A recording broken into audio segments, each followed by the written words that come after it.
দক্ষিণ এশিয়ার জেনজি আন্দোলনের ঢেউ এবার আছড়ে পড়ল পূর্ব আফ্রিকার দ্বীপরাষ্ট্র মাদাগাস্কারে।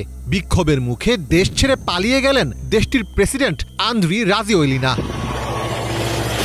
জেনজি বিক্ষোভের আজ প্রশমিত করতে দিন দশেক আগেই প্রধানমন্ত্রী সহ গোটা মন্ত্রিসভাকে বরখাস্ত করেছিলেন রাজোয়েলিনা, কিন্তু শেষ পর্যন্ত গদি বাঁচাতে পারলেন না তিনি। তীব্র আন্দোলনের মধ্যেই সোমবার গোপনে দেশ ছাড়তে বাধ্য হলেন তিনি।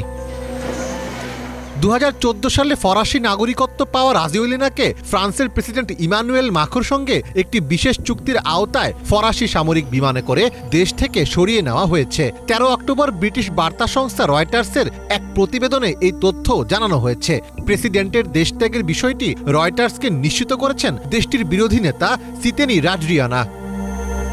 এই বিক্ষোভের সূত্রপাত হয়েছিল গত 25 সেপ্টেম্বর। রাজধানী আন্তানানারিভোতে পানি ও বিদ্যুৎ সংকট নিয়ে বিক্ষোভ শুরু হলেও অল্প সময়েই তার রূপ নেয় বৃহত্তম অসন্তোষে। দুর্নীতি, খারাপ প্রশাসন ও মৌলিক সেবার অভাবের বিরুদ্ধে এটি একটি গণ আন্দোলনের রূপ নেয়।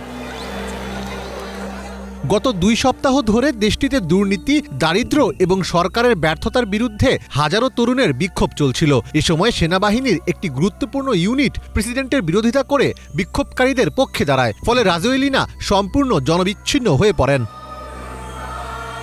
রাজোয়েলিনা ক্ষমতা দখলের প্রচেষ্টার বিষয়ে আগেই সতর্ক করেছিলেন। তিনি বলেছিলেন, অবৈধভাবে ক্ষমতা দখলের চেষ্টা চলছে। মাদাগাস্কারের যে বিদ্রোহী সেনা ইউনিট সামরিক বাহিনীর নিয়ন্ত্রণ নিয়েছে সেটি ক্যাপসাট নামে পরিচিত। সেনাবাহিনীর অভিজাত এই ইউনিটই 2009 সালের অভ্যুত্থানে তাকে ক্ষমতায় আসতে সহায়তা করেছিল। ক্যাপসাট ইউনিট দাবি করেছে তারা সেনাবাহিনীর দায়িত্ব নিয়েছে এবং নতুন সেনাপ্রধান নিয়োগ দিয়েছে। প্রেসিডেন্টের দেশত্যাগের খবরে রাস্তায় নেমে আসেন মাদাগাস্কারের সাধারণ জনগণ। রাজধানী আন্তানানারিভোতে আনন্দ র্যালি করেন অনেকে। এ সময় তাদের সাথে যোগ দেন সেনাবাহিনীর সদস্যরাও। এদিকে মাদাগাস্কারে জনরোষের মুখে সিনেট সভাপতিকে বরখাস্ত করে জে অ্যান্দ্রে মানজারিকে সাময়িকভাবে দায়িত্ব দেওয়া হয়েছে। দেশটিতে বর্তমানে প্রেসিডেন্ট না থাকায় সংবিধান অনুযায়ী সিনেট প্রধান অন্তর্বর্তী প্রেসিডেন্টের দায়িত্ব পালন করবেন।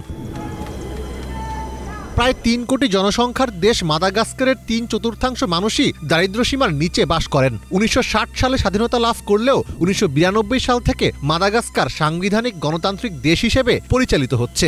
ভ্যানিলা উৎপাদনের জন্য বিশ্বজুড়ে পরিচিত মাদাগাস্কারের অর্থনীতি টিকে আছে নিকেল, কোবাল্ট, বস্ত্র ও চিংড়ি রপ্তানি করে। গত বছরের 5ই আগস্ট বাংলাদেশের জেনজি বিক্ষোভের মুখে সামরিক হেলিকপ্টারে চড়ে দেশ থেকে পালিয়ে যান সাবেক প্রধানমন্ত্রী শেখ হাসিনা। জেনজির এমন বিক্ষোভের মুখে সরকার পতন ঘটে শ্রীলঙ্কা ও নেপালেও। জাতিসংঘের তথ্য অনুযায়ী মাদাগাস্কারে 25 সেপ্টেম্বরের পর থেকে নিরাপত্তা বাহিনীর সঙ্গে সংঘর্ষে এখন পর্যন্ত অন্তত 22 জন নিহত হয়েছেন। মীর ফজলে রাব্বি, বাংলা ভিশন।